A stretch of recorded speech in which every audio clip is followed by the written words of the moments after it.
I've been really focused lately on all of the fraud. Of course, a lot of it is internet, but it's not all internet. A lot of it is focused on elderly people, of course, which has always been the case, but now I'm seeing it starting to focus on these kids in video games. But we're seeing these IRS frauds, Social Security frauds, stealing identities, and that sort of thing. And I know you guys have encountered these con men, these scam artists. I've dealt with them before. And what I always thought when these guys get caught is you would think that they would be like, oh my God, and kind of head hanging. But I've found them psychologically and interactively to be arrogant and belligerent. I mean, of course, you don't expect psychopaths to be remorseful, but these people, when they're caught, it's like, are you kidding me? What's been y'all's experience with these scammers and fraud artists, whether you're defending them or prosecuting them? What's been your experience of these people that run these scams on people? Steve, weigh in on this. Well, I see it all the time in my practice that people who are charged with fraud cases, and it's really sort of the easy way and they're brazen. So with the internet, they can get information from anywhere. There are sites that people can go to on the dark web and buy people's personal information. And if it's a small time fraud, in other words, you're taking a little bit of money from a lot of people, very good chance you're not going to get caught because there's just so much fraud that's going on. What I'm now starting to see is the fraud in the COVID loans that came down. When the government said to everyone, look, your business, we'll give you a business loan if your lost business is a result of COVID. You just have to provide some documentation that you had an employee and that your revenue went down, and then we'll forgive that loan. Well, I have people that I represent that went out and created fake corporations and got millions of dollars from the government. So when they say that the economy really has chugged along during COVID, so much of that, I think we're going to find out, is the result of these frauds. Laura, what do you think? I agree. I actually had graduate students that were engaging in the PP loan scandals. They were actually graduate students creating fake LLCs that, they have the law school training to do so and getting loans. And it was just astonishing to me that people have this false sense of anonymity because they feel like they're behind, they're not actively out there doing it. They're doing it through the computers, through technology. Is it because they're stealing from the government, like a large corporation feeling, instead of stealing from somebody personal? Is that what's making them think that it doesn't matter? Tracy? I oddly enough, ages ago, I went to high school with two fraudsters, and they both stole from banks, and they both did it in the same way. As Steve said, stealing small amounts of money from multiple accounts. One got fired, went to another bank around the corner, did it again, got caught, they prosecuted him. The second one, she did it, there was so much money involved that because she had done it for so many years, they actually prosecuted him. But what they did is they just fired these people. So they just keep going on to the next place, to the next place, to the next place. And as Steve and Laura said, the internet just made this much worse and much easier to do around the country at a moment's notice. Well, people think they can't get caught because it's on the internet. So they create a web of email addresses and they create their own fake identities to do it. But ultimately, there's always that digital footprint that they leave. They just, and it's a faceless crime. So if I run up to some little old lady on the street and I steal her purse, I'm seeing myself doing that and I'm probably feeling a little remorseful. Hey, I knocked this little old lady over. I stole her purse. All her stuff was in it. She's very upset. If I'm doing it on the internet, it might be the same little old lady that's a victim. I don't care. I'm not seeing her suffer. What you're saying, though, is true. Because it's digital, there might be a footprint, but I have to tell you, these people go on the internet and create these products, these clickbait ads.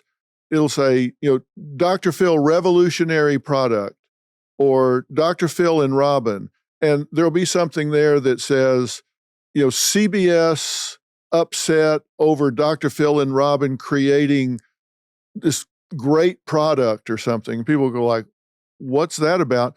They click on it and they get in there and they still say the most powerful words in advertising are free and new and improved. And so it'll say, okay, here's a free product that'll remove all your wrinkles And it's got nothing to do with me. It's got nothing to do with Robin. It says, this is free, but you have to give us your credit card information in case you want to start buying it. But the first month is free. And then you can never cancel because you can't find them. You can click the cancel button. They don't respond. Seriously, I want to find these people for marketing purposes. They have the best market penetration I've ever seen. This is tens of millions of dollars. But poor folks, a lot of times, are on fixed income and they start hitting their bank account for $78 a month that they can ill afford, and they can't get it stopped. Exavier, what's your view on this? Yeah, Dr. Phil, these scams mimic real products because you talked about the trial period where then you give your credit card number and then you get billed after a certain period of time. Well, many of streaming services, many other products do this where you have to give a number and then after a period of time, you will be billed.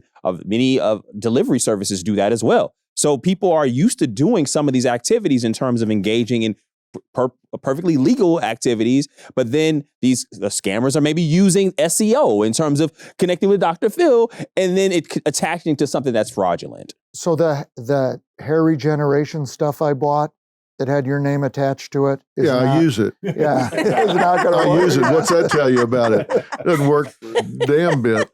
But we had a scam one time where people actually created a phone number for Paramount Studios, and it says, if you want a personal appointment with Dr. Phil or Robin, call this number. They created a phone number, and you call the number, and they answer it. It says, executive producer, Dr. Phil. So, well, I want to make an appointment. And they said, well, okay, but you have to pay in advance. And they'd tell them Western Union or whatever, and people would fall for it. What really hurt my feelings is it was like $350 for an appointment with Dr. Phil or $400 for an appointment with Robin. I kid you not. And so we actually traced them, found them. They were working out of Houston. We flew down there, and these were people that would also do fortune telling and stuff like that. So we set up an appointment to have a fortune telling with them. We sent them the money, found it was the same people, and confronted them in this hotel room in Houston. I'm telling you, they scattered like a jailbreak. They were going down the hall, down stairways, in the elevator.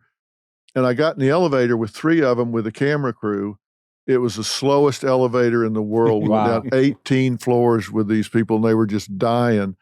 But nobody wants to prosecute them. They don't. And that's part of the issue. It's become so widespread and so commonplace that honestly, our legal system can't keep up with the number of fraudulent cases. Literally just last week, my mother showed me a letter. She said, is this real or not? Because she's gotten scammed so many times. And they were telling her that her accounts had been compromised and that she needed to apply for this credit reporting system. And they were allegedly saying it was a department store account. I called the department store corporate office. It's completely bogus. But the fact, my mother's 70, and she said, she's not sure. She can't tell the fake from the real. And when there's the title insurance now. I hear the ads on TV. Impressive. And I hear the ads on TV. Your title, your deed to your house could be stolen, and therefore, send us, and it's some fee, and it preys on elderly people, and it gets advertised on TV. How could the deed to your house get stolen and someone else all of a sudden own your house? And anyway, you have insurance for that already. Using you, Dr. Phil, though, as a placeholder for that puts additional pressure on you to protect your reputation. brand. Oh my God, you have no idea. They sell CBD oil and stuff Wow. with my name. Dr. Oz and I are doing a product. Oprah and I are doing a product. And I mean, we've sent out hundreds of cease and desist letters to these companies. And when we get close, they shut down, get a new corporate charter, go across the street, and open up again. It's like stomping ants. You cannot get them shut down.